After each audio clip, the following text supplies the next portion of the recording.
United નેશન્સની સંસ્થાના અહેવાલ અનુસાર વર્ષ 2025માં ભારતના જહાજ રિસાયકલિંગ ક્ષેત્રમાં 60%નો જંગી ઉછાળો આવ્યો છે, જેનાથી જૂના જહાજો તોડીને તેના પુનઃ ઉપયોગની ક્ષમતા 18.6 લાખ ગ્રોસ ટનથી વધીને 29.9 લાખ ગ્રોસ ટન પર પહોંચી ગઈ છે.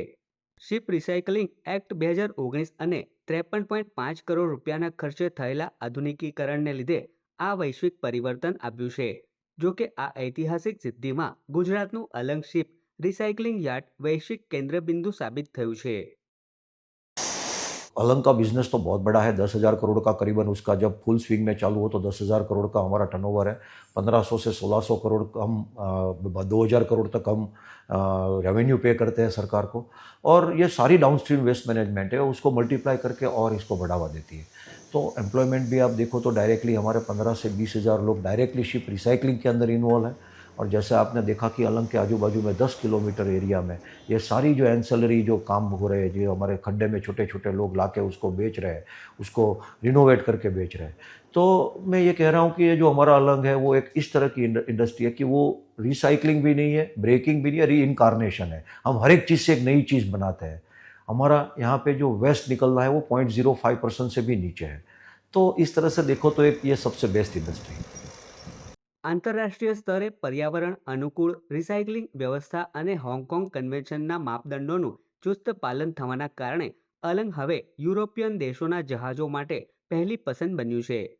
અલંગનો આ ઉદ્યોગ વાર્ષિક અંદાજે 10,000 કરોડ રૂપિયાનું ટર્નઓવર જનરેટ કરે છે, જેમાંથી રાજ્ય સરકારને 1,500થી 2,000 કરોડ રૂપિયાની મહેસૂલી આવક મળે છે. આ પ્રક્રિયામાં કચરાનું પ્રમાણ માત્ર 0.05%થી પણ ઓછું હોવાથી આ ક્ષેત્ર વેસ્ટ ટુ વેલ્થનું એક શ્રેષ્ઠ મોડેલ બન્યું છે. અહીં 15થી 20,000 લોકોને સીધી રોજગારી મળે છે, જ્યારે સ્થાનિક સ્તરે સ્ક્રેપ અને સાધનોના વેપારથી હજારો લોકો આજીવિકા મેળવે છે. सारा वर्ल्ड का जहाज इधर अलंग शिप ब्रेकिंग यार्ड में कटने के लिए आता है, तो ये सब सामान ओनली फॉर इसमें से ही निकलता है।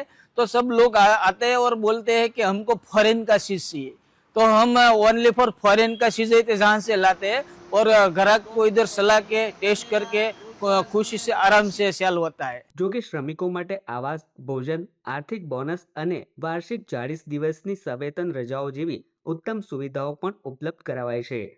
અલંગના 115 શિપ રિસાયકલિંગ યાર્ડ આજે દેશના અનેક આનુષંગિક ઉદ્યોગોને લોખંડી આધાર પૂરો પાડી રહ્યા છે.